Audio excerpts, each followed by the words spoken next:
మీలో మెల్లిమెల్లిగా దిగటం మొదలెడుతుంది. నిజంగా మీకు తెలుస్తుంది అది దిగుతోందని. ఇదివరకు నేను ఇలా ఆలోచించలేకపోయేవాడిని, ఇదివరకు నేను ఇలా మాట్లాడేవాడిని కాదు, నాలో ఇలాంటి మార్పు వచ్చింది అని మీకే తెలుస్తూ ఉంటుంది, మీ చుట్టుపక్కల వాళ్ళకి తెలుస్తూ ఉంటుంది. ఇది రావాలి అంటే రెండో నియమం మీకు ఏం చెప్పాను అంటే, ప్రకృతిని కానీ గురువుని కానీ మీరు అడగటం ఆపేయండి. మీరు ఎక్కడ ఏ పరిస్థితుల్లో ఉన్నారో దాన్ని ఒప్పేసుకోవటం నేర్చుకోండి. First step.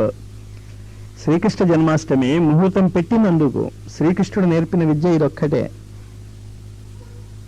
శ్రీకృష్ణుడి యొక్క జన్మని మీరు అర్థం చేసుకోగలిగితే, తల్లి తండ్రి జైల్లో ఉన్నారు, పుట్టాడు, తనేమీ సంఖ్యలు బదలగొట్టలేదు, తలుపు తెరుచుకోమని అనలేదు, తను ప్రకృతిలో అలా జరిగింది. పూతన చంపటానికి వచ్చింది, హాయిగా పాలు తాగాడు.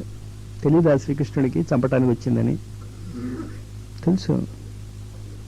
శకటాసురుడు, బకాసురుడు, తృణావర్తుడు, ఒకటా రెండా బాలారిష్టాలని మన ఏదో ఒక కుజుడు చూస్తున్నాడు, సార్ మా పిల్లవాడి లగ్నాన్ని ఎన్ని బాలారిష్టాలు, శ్రీకృష్ణుడికి వచ్చిన బాలారిష్టాలు చూసుకుంటే అన్నీ గందరగోళాలే. కానీ ఆ బాలారిష్టాలన్నీ కూడా ఎందుకు అతను దాటగలిగాడు అంటే దాన్ని స్వీకరించాడు, యాక్సెప్ట్ చేశాడు. మీరు కూడా మీ పరిస్థితిని ఒప్పేసుకుంటే ఆ పరిస్థితులు మీకు ఉండవు. నా అనుభవంలో చెప్తున్నాను నేను. మీరు పరిస్థితులను ఒప్పుకోరు, పరిస్థితులు మారాలి మాస్టారు అంటారు, మారవు,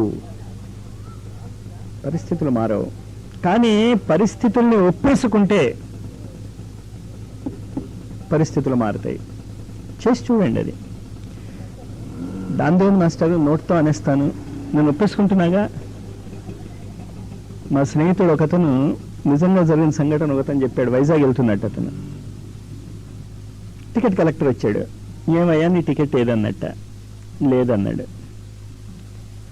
మరి అలా అన్నట్ట, ఒప్పేసుకున్నాక టికెట్ లేదని ఇంకేంటి అన్నిసార్లు అడుగుతావని వాడి మీద ఎదురుపడ్డాడు వాడు. నువ్వు ఒప్పేసుకుంటే నువ్వు అథారిటీకి ఎగెయినిస్ట్గా వెళ్ళవచ్చు. నువ్వు ఒప్పేసుకోవాలి పరిస్థితుల్ని. ఒప్పేసుకున్నాక దయచేసి ఆ పరిస్థితుల గురించి మీరు ఆలోచించకండి. ఇవి మారితే బాగుంటుంది, ఇది ఇలా ఉంటే బాగుంటుంది, అది అలా ఉంటే బాగుంటుంది అని మీరు ఆలోచించకండి. ఆలోచించకపోతే ఏమవుతుంది? అలాంటి వ్యక్తులు ఒక 10 మంది కనుక ఉంటే, ఇందాక నేను చెప్పిన టైం క్యాప్సూల్ అది తయారవుతుంది. ఎలాంటి టైం క్యాప్సూల్ తయారైంది? మధురని చుట్టుముట్టారు జరాసంధ.